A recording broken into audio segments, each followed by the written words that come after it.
Good morning बच्चों। आज हम आपको अवतल दर्पण द्वारा किसी वस्तु की विभिन्न स्थितियों के लिए बने प्रतिबिंब का विवरण बताएंगे। ठीक है, इस सारणी के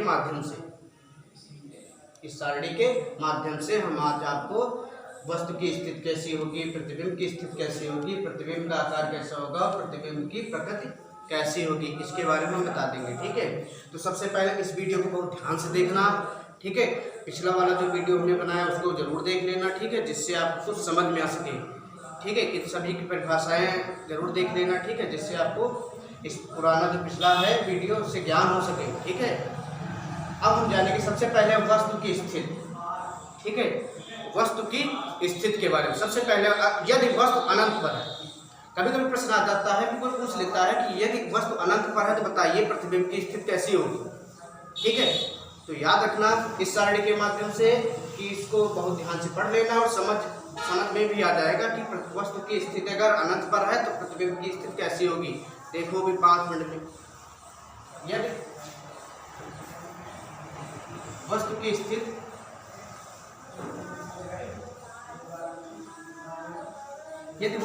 स्थिति अनंत पर है, किस पर है, अनंत पर है, तो प्रतिबिंब की स्थिति फोकस पर होगी। किस पर होगी, फोकस पर। फोकस पर।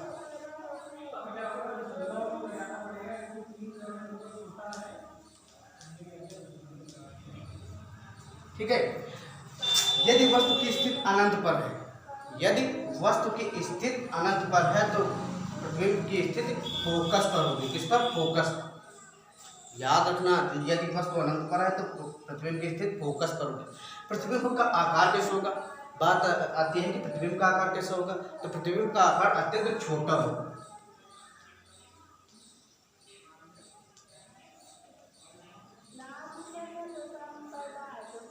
अत्यंत छोटा होगा। ठीक है, तो प्रतिबिंब का आकार कैसा होगा, अत्यंत छोटा होगा। तथा प्रतिबिंब की प्रकृति कैसी होगी, वास्तविक एवं उल्टा। देखो, अवतल दर्पण के लिए प्रतिबिंब की प्रकृति कैसी होगी, वास्तविक एवं उल्टा।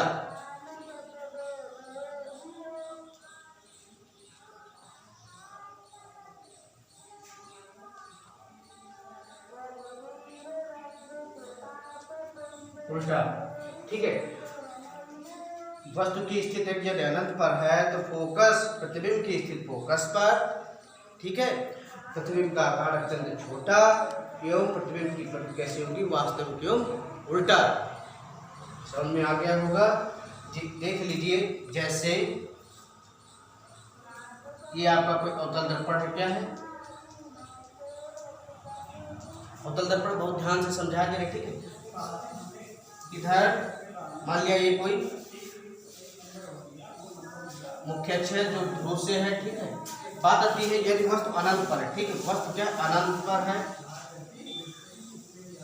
वस्तु कोई मान लिया अनंत पर है तो उससे आने वाला जो प्रकाश होगा वो समान, देखो मुख्य अक्ष के समांतर वस्तु से चलने वाले प्रकाश किरण क्या मुख्य अक्ष के समांतर चलती है। ठीक है, तो परावर्तन के पश्चात मुख्य फोकस से होकर गुजरती। किससे, फोकस से। परावर्तन के पश्चात देखो फोकस पर से होकर गुजरेंगे नहीं, फोकस पर तो आपको तो नहीं, परावर्तन के पश्चात फोकस से होकर गुजरती है। तो अर्थात यदि वस्तु अनंत पर है तो प्रतिबिंब की स्थिति कहाँ पे होगी, फोकस पर। किस पर, फोकस पर। ठीक है, प्रतिबिंब का आकार कैसे होगा, अत्यंत छोटा होगा। आकार कैसा होगा उसका, अत्यंत छोटा। प्रतिबिंब की प्रकृति कैसी होगी, वास्तविक एवं उल्टा। वास्तविक एवं उल्टा। ठीक है,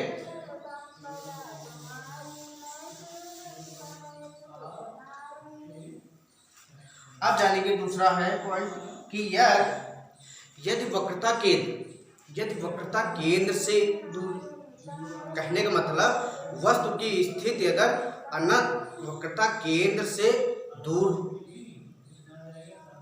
ठीक है, यदि वस्तु की स्थिति क्या हो, वक्रता केंद्र से दूर, अर्थात अनंत और वक्रता केंद्र के बीच में हो। ठीक है, यदि वस्तु की स्थिति अनंत तथा वक्रता केंद्र के बीच में, देख लो यहाँ पे वक्रता,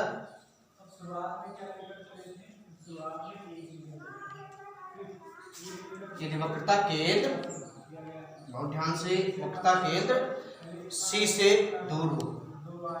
देखो वक्रता केंद्र सी से तो व्यक्त करते हैं, वक्रता केंद्र सी से तो व्यक्त करते हैं, तो वक्रता केंद्र सी से दूर हो। ठीक है, ये दूर हो। ठीक है, तो समझ लो प्रतिबिंब की स्थिति कैसी होगी, तो प्रतिबिंब की स्थिति फोकस पर व वक्रता केंद्र के बीच में होगी।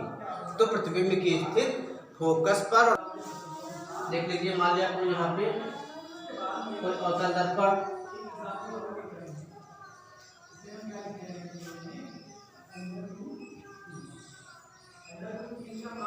ठीक है, यहाँ पे क्या कोई वस्तु ए बी है, यहाँ पे वस्तु क्या है ए बी।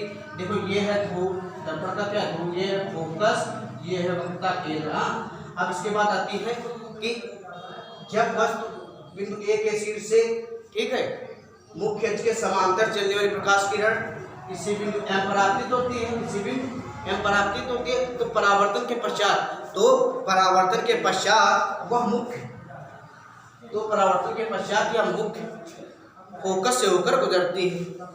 ठीक है, तो मुख्य से फोकस से होकर गुजरती है। उसके बाद आता है दूसरी किरण, दूसरी किरण वक्रता केंद्र से होकर के, दूसरी किरण जो है वक्रता केंद्र से होकर के,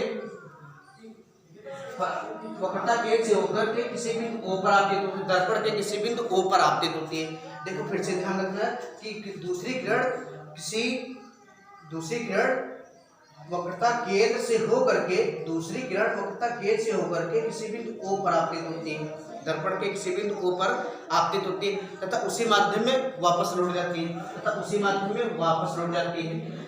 ठीक है, परावर्तित किरणें, याद रखना, परावर्तित किरणें जहां आपस में मिलती हैं या काट रही है एक दूसरे को, तो वहां पे क्या होता है, वहां पे कोई ए डैश, ठीक है, ये क्या है बी डैश, तो वस्तु का प्रतिबिंब क्या है ए डैश बी डैश।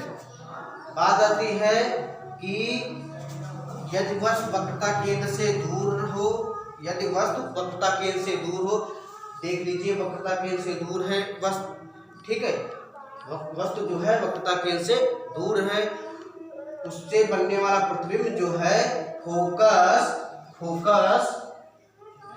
ठीक है, फोकस तथा वक्रता केंद्र के बीच में तो है। समझ में आ गया नहीं भी? देख लीजिए फिर से कि फोकस तथा वक्रता केंद्र के मध्य में ही तो बना प्रतिबिंब वस्तु का। वस्तु से इसका आकार देख लीजिए, देखो वस्तु की लंबाई से प्रतिबिंब की लंबाई छोटी है ना, तो वस्तु का आकार कितना होगा छोटा, वस्तु का आकार कैसा है छोटा, ठीक है, वस्तु का आकार कैसा है छोटा। अब बात आती है प्रतिबिंब की प्रकृति कैसी होगी, तो प्रतिबिंब की प्रकृति कैसी होगी उल्टा, वास्तविक एवं उल्टा। प्रतिबिंब की प्रकृति कैसी होगी, वस्तु की प्रतिबिंब देख लीजिए प्रकृति और प्रतिबिंब की प्रकृति, ठीक है, तो प्रतिबिंब की प्रकृति वास्तविक एवं उल्टा। अवतल दर्पण में प्रतिबिंब की प्रकृति सदैव वास्तविक एवं उल्टा होती है, ठीक है, अवतल दर्पण में जो है प्रतिबिंब की प्रकृति वास्तविक एवं उल्टा, ये समझ में आ गया होगा, ठीक है। अब लिखेंगे इसमें छोटा, वस्तु का आकार प्रतिबिंब का आकार कैसा होगा छोटा। अब जानेंगे प्रतिबिंब की प्रकृति वास्तविक, लिख लो उसमें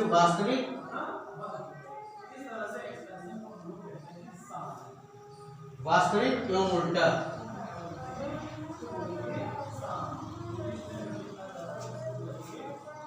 ये तो स्थितियां समझ में आ गई होंगी। तीसरी स्थिति है यह, बहुत ध्यान से, तीसरी स्थिति क्या है,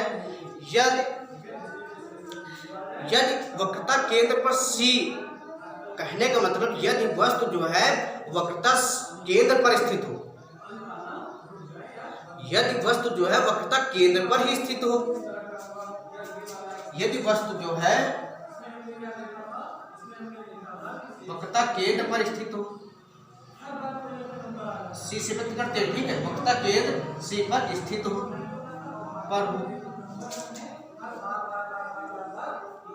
तो प्रतिबिंब की स्थिति कैसे होगी, याद रखना, यदि वस्तु वक्रता केंद्र पर है तो प्रतिबिंब की स्थिति वक्रता केंद्र पर ही बनेगा, ठीक है, यदि वस्तु वक्रता केंद्र पर स्थित है, ठीक है, तो उस प्रतिबिंब की स्थिति भी वक्रता केंद्र पर ही होगी, ठीक है। किस पर यहाँ पे लिख देना, वक्रता केंद्र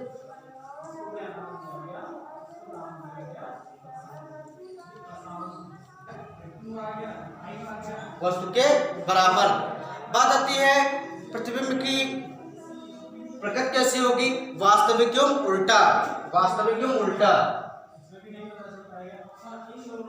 प्रतिबिंब की प्रकृति कैसी होगी,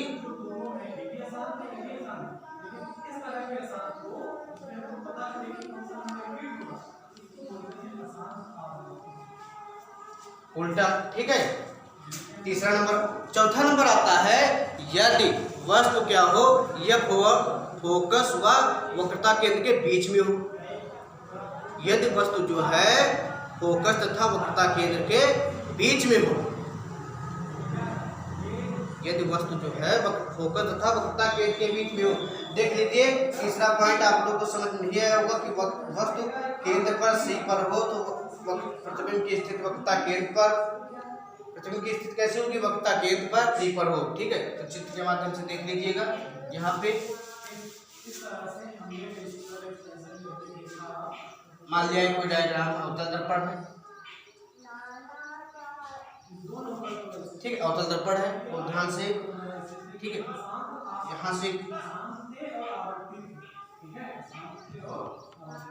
यहाँ से कोई वस्तु, यहाँ पे कोई वस्तु स्थित है वक्रता केंद्र पर, वक्रता केंद्र पर ये फोकस है, ये ध्रुव क्या है P, ध्रुव क्या है P। ठीक है, ये मुख्य अक्ष के समांतर चलने वाली प्रकाश की किरण फोकस से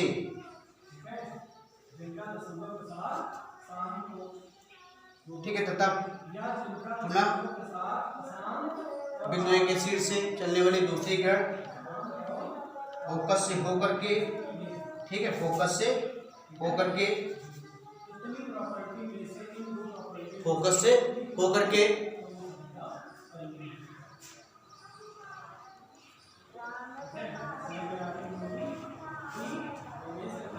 फोकस से होकर के दर्पण किसी बिंदु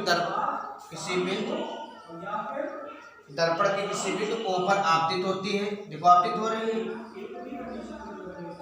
ठीक है। परावर्तन के पश्चात वो सीधे निकल जाती है, अर्थात मुख्य अक्ष के समांतर निकल वापस लौट जाती है। जहाँ पे दो किरणें परावर्तित किरणें आपस में मिल रही हो वहाँ पे क्या वस्तु का प्रतिबिंब, यहाँ पे देख लीजिए, ठीक है। तो ए बी, यहाँ पे ए बी लिखा है तो यहाँ पे क्या होगा बी डैश ए डैश, क्या होगा यहाँ पे, यहाँ लेंगे 4 नंबर पर, ठीक है। तो वस्तु की स्थिति, प्रतिबिंब की स्थिति तथा प्रतिबिंब की स्थिति। तो सबसे पहले यदि वस्तु F और C के बीच में अर्थात फोकस व वक्रता केंद्र के बीच में,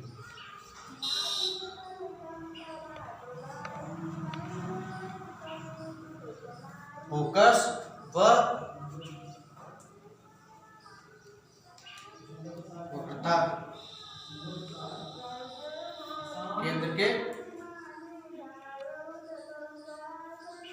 बीच में, यदि फोकस व वक्रता केंद्र के बीच में हो, ठीक है, तो उसकी स्थिति कैसी होगी, प्रतिबिंब की स्थिति कैसी होगी। तो प्रतिबिंब की स्थिति वक्रता केंद्र तथा अनंत के बीच में होगी। तो प्रतिबिंब की जो स्थिति होगी वक्रता केंद्र, ठीक है, सी अर्थात और अनंत के बीच में होगी। देख लीजिए ये कोई होता दर्पण,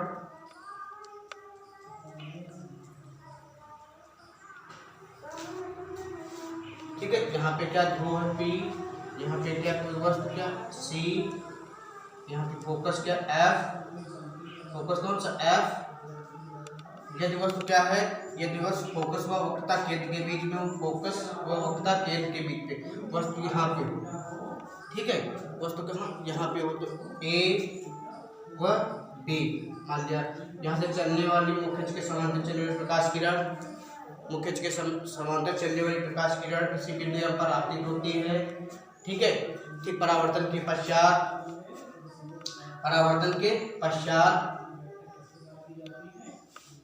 फोकस, परावर्तन के पश्चात, ठीक है, तो मुख्य फोकस से होकर गुजरती है। पुनः दूसरी किरण बिंदु वस्तु के बिंदु ए के शीर्ष से फोकस से होकर के दर्पण के किसी बिंदु O पर आपतित होती है, किसी बिंदु O पर आपतित होती है तथा दर्पण के परावर्तन के पश्चात वह मुख्य अक्ष के समांतर चली जाती है या वापस लौट जाती है, मुख्य अक्ष के समांतर वापस लौट जाती है।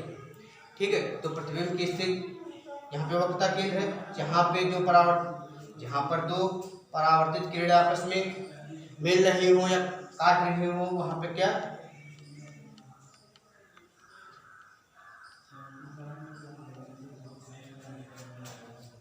A dash B dash. ठीक है, तो वस्तु की यदि वस्तु वक्रता केंद्र तथा फोकस के बीच में हो, यदि वस्तु वक्रता केंद्र तथा फोकस के बीच में हो तो उसकी स्थिति जो होगी, प्रतिबिंब की स्थिति जो होगी इसके वक्रता केंद्र, ठीक है, वक्रता केंद्र तथा अनंत के बीच में स्थित हो, वक्रता केंद्र C और अनंत के बीच में स्थित होगी। वक्रता केंद्र के देखो पीछे तो है और अनंत के बीच में स्थित होगी। ठीक है, समझ में आ गया होगा।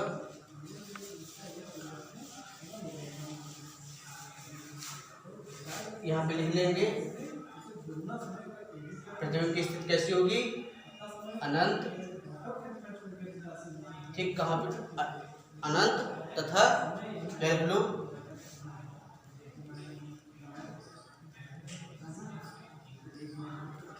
वक्रता केंद्र C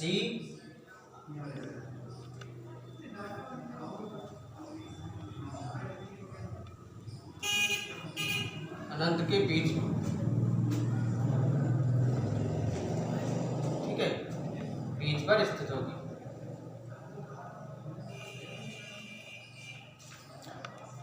अब बात आती है कि प्रतिबिंब का आकार कैसा होगा। प्रतिबिंब का आकार होगा वस्तु से बड़ा। प्रतिबिंब का आकार कैसा होगा, वस्तु से बड़ा। लिखना है आपके, वस्तु से बड़ा। प्रतिबिंब की प्रकृति अवतल दर्पण में प्रतिबिंब की प्रकृति कैसी होगी, वास्तविक क्यों उल्टा।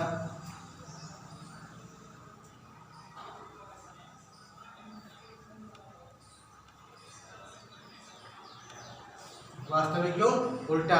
ठीक है, अब नंबर 5 आता है। यदि 5 क्या है, यदि वस्तु की स्थिति कैसी हो, फोकस पर स्थित। यदि वस्तु कहाँ पे स्थित हो, फोकस पर। यदि वस्तु फोकस पर स्थित हो,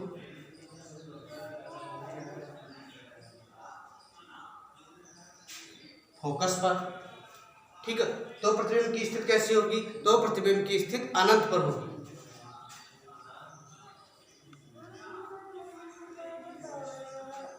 देख लीजिए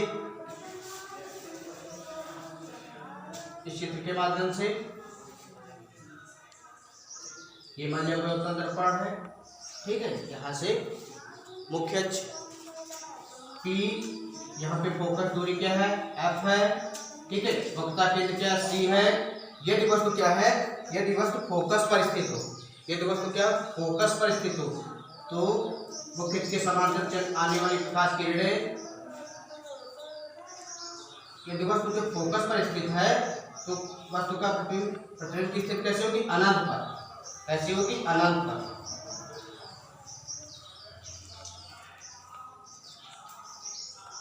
आपतित किरण है, ठीक है, दर्पण के जब मुख्य फोकस से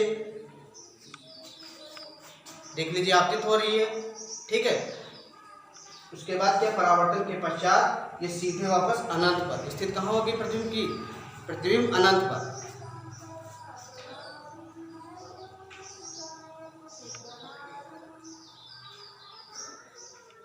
अनंत पर,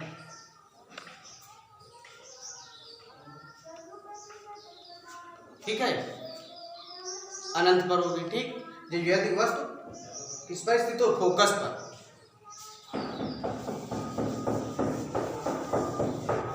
आप जानेंगे प्रतिबिंब का आकार कैसा होगा। तो प्रतिबिंब का आकार कैसा होगा, प्रतिबिंब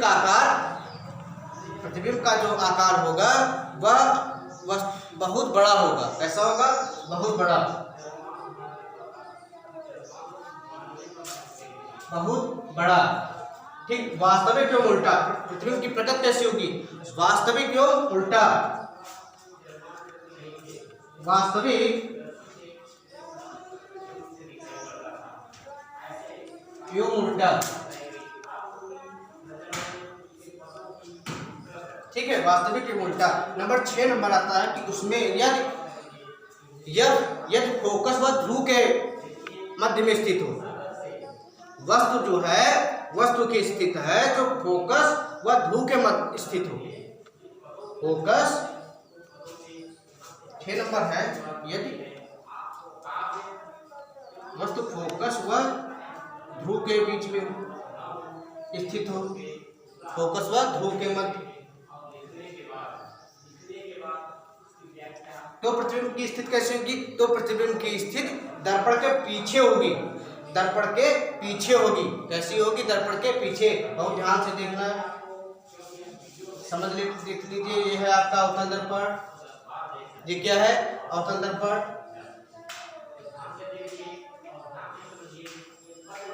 ठीक है, अवतल दर्पण है। यहाँ पे क्या वक्रता केंद्र सी है, ये याद होना चाहिए कि मुख्य अक्ष पर वक्रता केंद्र क्या सी है तथा फोकस एफ है। दर्पण के बीच का मध्य का भाग क्या है? ध्रुव है। यहाँ पे क्या है? ध्रुव है।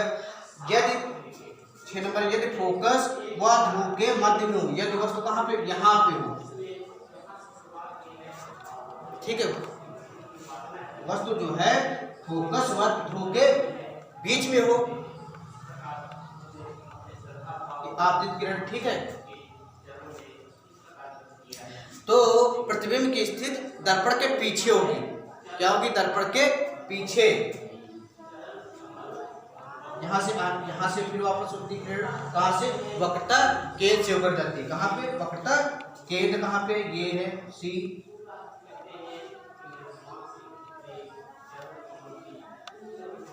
तथा पीछे की ओर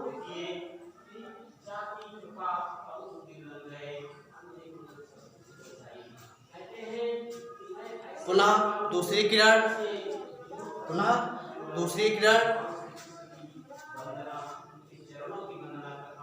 पुनः जो है दूसरी किरण किसी फोकस एफ से होकर के,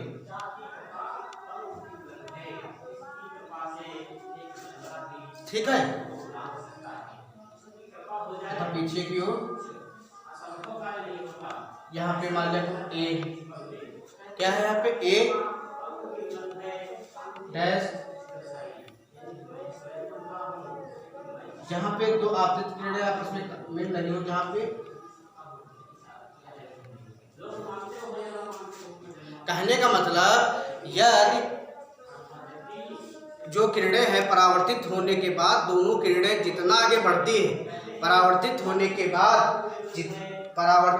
बाद किरणें जितना आगे की ओर बढ़ती हैं उतना ही वे एक दूसरे से दूर हटती हैं। उतना ही वो जो किरणें हैं परावर्तित होने के पश्चात वो एक दूसरे से दूर हटती हैं। एक दूसरे से क्या है? दूर हटती हैं, हट जाती है। स्पष्ट है कि आगे बढ़ाने पर वे एक दूसरे से नहीं मिलेंगी। स्पष्ट है कि वो आगे बढ़ाने पर एक दूसरे से नहीं मिलेंगी। ठीक है, परंतु इन्हें पीछे की ओर बढ़ाने पर, परंतु बहुत ध्यान से, परंतु इन्हें पीछे की ओर बढ़ाने पर, सबसे पहले हमने परावर्तित किरणों को जब आगे की ओर ले गए तो यहाँ पर कहाँ मिल नहीं ना मिलेगी। यदि परंतु इन्हें पीछे बढ़ाने पर, प्रकाश किरणें जो है यदि इन्हें पीछे की ओर बढ़ाने पर ये बिंदु किसी ए डैश पर, ये बिंदु जो है, ये किरणें जो है किसी बिंदु ए डैश पर मिलती हैं तथा ए डैश से मुख्य अक्ष पर डाला गया लंब, तथा ए डैश से मुख्य अक्ष पर डाला गया लंब B dash, A B, A dash, B dash वस्तु का क्या है? प्रतिबिंब। ए डैश बी डैश वस्तु का क्या है? प्रतिबिंब। याद रखना, ये है कैसा? आभासी। यहाँ पे कैसा बनेगा? वस्तु का प्रतिबिंब सदैव आभासी बनेगा। यहाँ पे कैसा होगा? आभासी।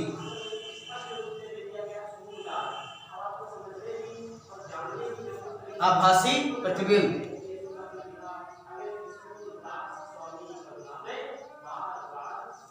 आभासी प्रतिबिंब। ठीक है, कैसा है? आभासी प्रतिबिंब। अब बात आती है आभासी प्रतिबिंब की आकार कैसा होगा, प्रतिबिंब का आकार कैसा होगा, बड़ा। देखो वस्तु का आकार छोटा है और प्रतिबिंब का आकार बड़ा है, ठीक है। तो जब कोई पूछे यदि वस्तु की स्थिति फोकस व ध्रुव के बीच में हो तो प्रतिबिंब की स्थिति कैसी होगी, प्रतिबिंब की स्थिति दर्पण के पीछे होगी। प्रतिबिंब की स्थिति कैसी होगी, दर्पण के पीछे होगी।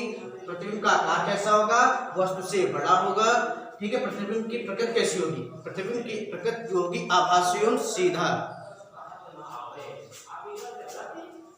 यहाँ पे लिख लेना आभासी एवं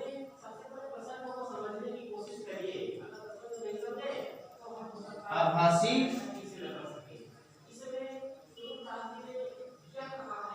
सीधा, यहाँ पे लिख लेना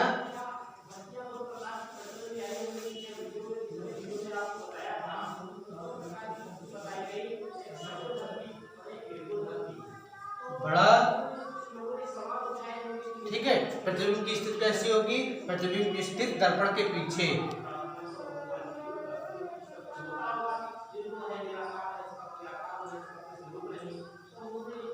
पीछे लिखा है, ठीक है, क्या पीछे। आज हमने आपको वस्तु की स्थिति, प्रतिबिंब की स्थिति, प्रतिबिंब का आकार, प्रतिबिंब की प्रकृति के बारे में बताया है, ठीक है, ठीक है। तो सबसे पहले चिन्ह प्रपाटी का महत्व क्या है, कहाँ पे होता है, तो चिन्ह प्रपाटी का महत्व जो हम लोग न्यूमेरिकल लगाएंगे, ठीक है, तो उसमें चिन्ह प्रपाटी का बहुत बड़ा महत्व होता है, ठीक है। उसमें क्या होता है, यू वी माइनस क्यों होते हैं, प्लस किस में होते हैं, किस दर्पण के लिए यू माइनस है, वी माइनस है, ठीक है। जब फोकस दूरी माइनस है अर्थात किस दर्पण के लिए नहीं माइनस होती है, ठीक है। तो ये सब ज्ञात करने के लिए चिन्ह प्रपाटी का बहुत बड़ा महत्व है, इसलिए बहुत ध्यान से समझ लेना, ठीक है। इसे अब सबसे पहले नंबर आता है अवतल दर्पण। ये देखो दर्पण कौन सा है, सबसे पहले दर्पण के बारे में समझ लेना। तो दर्पण कौन सा है, ये अवतल दर्पण। क्यों सर जी, क्योंकि यहाँ पे बाह्य पालिश है और आपतित परावर्तन, जिसका परावर्तक तल क्या अंदर की ओर दबा होता है, ठीक है, तो वही अवतल दर्पण होता है। ये है आपका उत्तल दर्पण, इसमें क्या आंतरिक पालिश है और बाह्य क्या है परावर्तक तल का, ठीक है। इसमें आंतरिक पालिश हो और बाह्य परावर्तक तल हो, वो कौन सा, उत्तल दर्पण। सबसे पहले आप जानेंगे चिन्ह प्रपाटी में, ठीक है। तो सबसे पहले याद रखना ये है अवतल दर्पण। अवतल दर्पण के एक हमने पॉइंट बताया भी है यूवीएफ निगमन में कि अवतल दर्पण के बाईं ओर नापी गई, अवतल दर्पण में ध्रुव से बाईं ओर नापी गई जितनी भी दूरियां होती सब ऋणात्मक होती है। अवतल दर्पण में ध्रुव से बाईं ओर नापी गई दूरियां जितनी होती हैं सब ऋणात्मक होती है। अर्थात दूसरी डिफरेंस समझेंगे कि आपतित प्रकाश की दिशा के विपरीत दिशा में नापी गई जितनी भी दूरियां होती हैं वो सब ऋणात्मक होती है। आपतित प्रकाश की दिशा कैसी है, ये, ठीक है। इसके विपरीत दिशा में नापी गई जितनी भी दूरियां होती हैं सब ऋणात्मक होती है, चाहे फोकस दूरी हो, चाहे वक्रता केंद्र हो, चाहे वस्तु की दूरी हो या प्रतिबिंब की दूरी हो, ठीक है।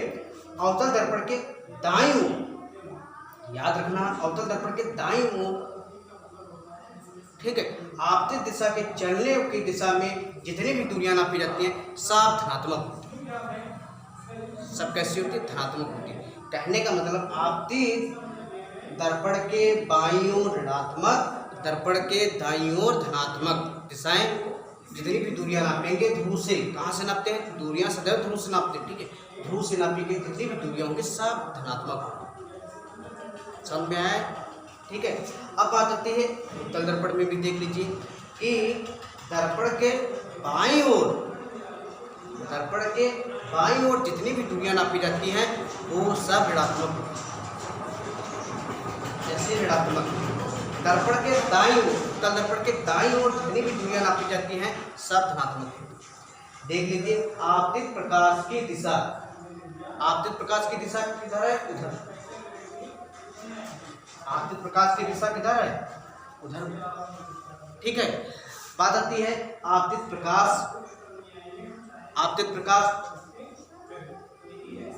जब आपतित प्रकाश इधर पड़ेगा क्योंकि वस्तु पीछे है, ठीक है। तो आपतित प्रकाश की विपरीत दिशा कौन सी होगी, आपतित प्रकाश की विपरीत दिशा ये होगी, किधर की होगी, इधर को लिख लेंगे यहाँ पे। आपतित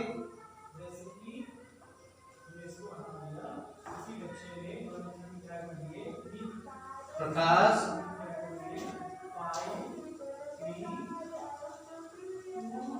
आपतित प्रकाश की विपरीत दिशा।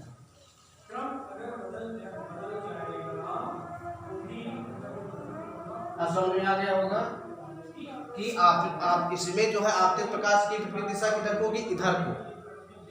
ठीक है, आपतित प्रकाश की दिशा किधर को है, इधर। ठीक है, तो कहने का मतलब आपतित प्रकाश की विपरीत में नापी गई जितनी भी दूरियां होती है ध्रुव से, वो सब ऋणात्मक होती हैं। आपतित प्रकाश की तरफ जो दूरियां नापी जाती है ध्रुव से, वो सब क्या होती है, धनात्मक होती है। सबसे पहला पॉइंट है आपका, लिख लेंगे यहाँ पे कि प्रकाशिक, याद रखना कि दर्पण से वस्तु की ध्रुव से वस्तु की दूरी सदैव u, प्रतिबिंब ध्रुव से प्रतिबिंब की दूरी v है, और ध्रुव से मुख्य फोकस की दूरी क्या है, f है। तो दूरियां दर्पण के ध्रुव से नापी जाती है। कहाँ से नापी जाती है, ये सबसे पहला पॉइंट है। समस्त दूरियां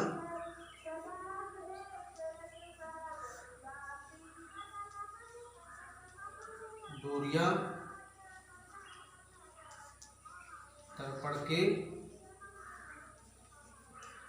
ध्रुव से नापी जाती है। कहाँ से नापी जाती है, दर्पण के ध्रुव से।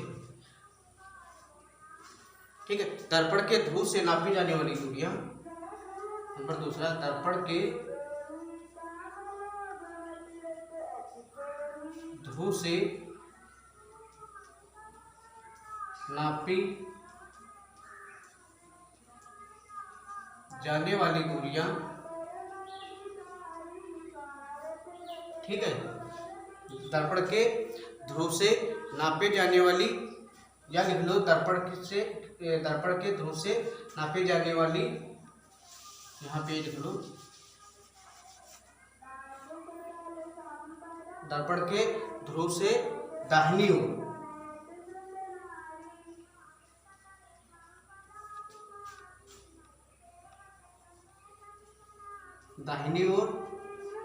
ठीक है, अर्थात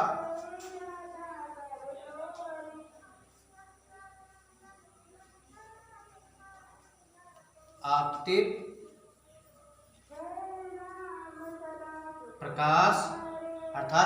प्रकाश की दिशा में, अर्थात आपतित प्रकाश की दिशा में नापी जाने वाली दूरियां, अर्थात आपतित प्रकाश की दिशा में नापी जाने वाली दूरियां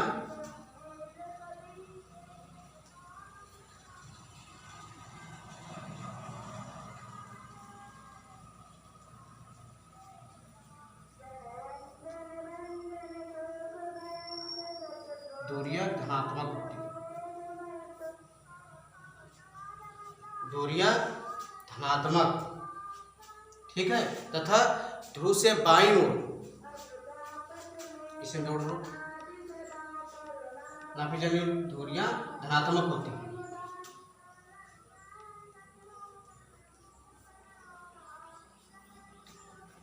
ठीक है, अगला पॉइंट क्या है,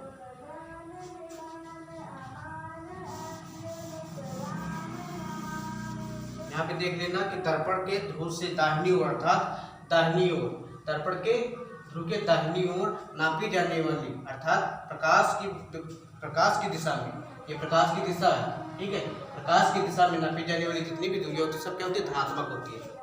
कैसी होती है, धनात्मक। अगला है कि ध्रुव के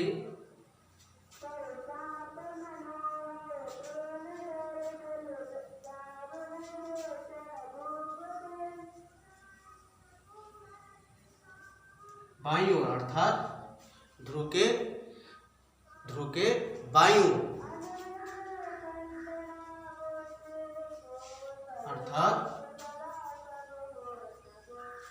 अर्थात आपतित प्रकाश की दिशा के विपरीत दिशा में नापी जाती है।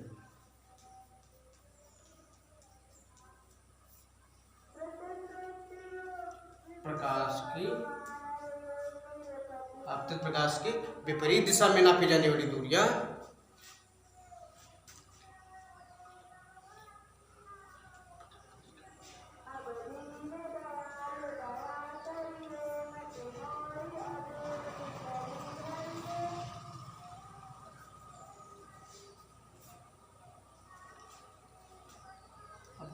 आपतित प्रकाश की विपरीत दिशा में नापी जाने वाली दूरियां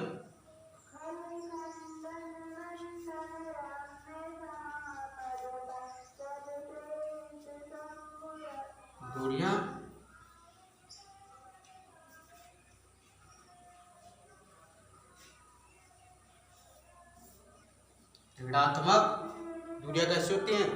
ऋणात्मक ली जाती है।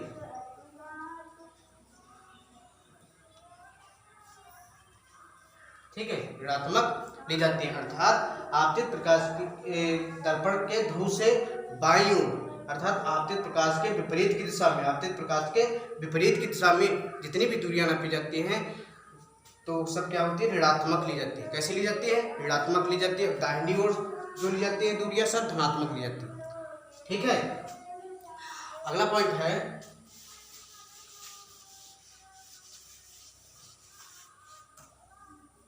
याद रखना कि इस प्रपाठी के अनुसार अवतल दर्पण की फोकस दूरी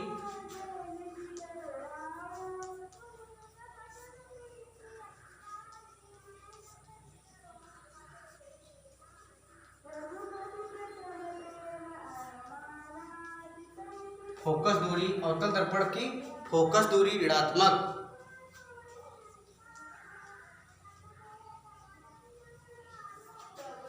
तथा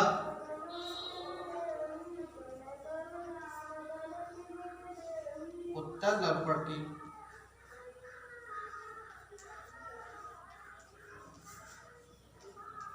फोकस दूरी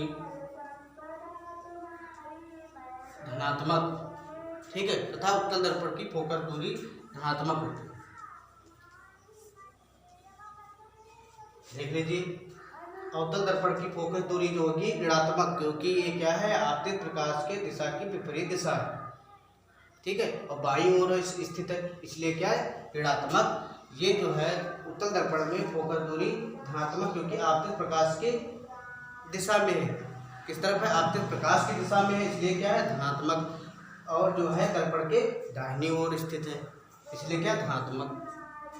ठीक है, अगला पॉइंट है आपका दर्पण के मुख्य अक्ष से ऊपर की नापी जाने वाली दूरियां जो होती है धनात्मक होती है। लिख लेंगे यहाँ पे, फिर से याद रखना कि दर्पण से मुख्य अक्ष के ऊपर नापी जाने वाली दूरियां जो होती है क्या है? धनात्मक। कैसी होती है? धनात्मक। तो लिख लेंगे 5 नंबर कि दर्पण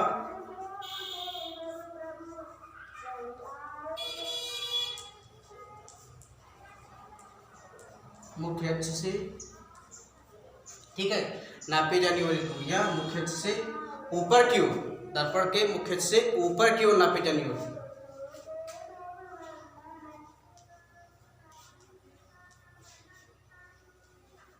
की ओर नापी जाने वाली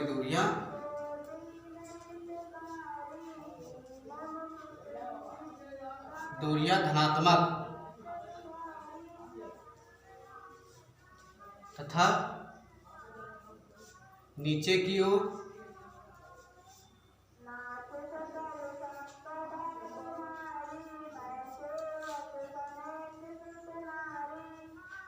ऋणात्मक ली जाती है। ठीक है, दर्पण के मुख्य अक्ष से ऊपर की ओर ले जाने वाली जितनी दूरियां होती है धनात्मक, नीचे की ओर ऋणात्मक ली जाती है। ठीक है, अब हम इस चिन्ह प्रपाठी को सब लोग अच्छी तरह से पढ़ लेना। ठीक है, समझ लेना, समझ में भी आ गया होगा कि दर्पण के बाईं ओर जितनी भी दूरियां ली जाती है वो सब ऋणात्मक होती है, दाहिनी ओर धनात्मक होती है, बाईं ओर क्या होती है? ऋणात्मक होती है। ठीक है, याद रखना, क्योंकि आपतित प्रकाश की दिशा के विपरीत की दिशा में ली गई दूरियां जो होती है, एक पॉइंट याद रखना कि विपरीत दिशा में नापी जितनी भी दूरियां नापी जाती हैं वो सब ऋणात्मक होती है। विपरीत दिशा आपतित प्रकाश की दिशा में नापी गई दूरियां सब धनात्मक होंगी। ठीक है, यही पॉइंट है उत्तल दर्पण में कि आपतित प्रकाश की जो दिशा में दूरियां नापी जाएंगी वो सब क्या होंगी, धनात्मक होंगी। आपतित प्रकाश के विपरीत की दिशा में नापी जाने वाली दूरियां जो होगी ऋणात्मक होगी।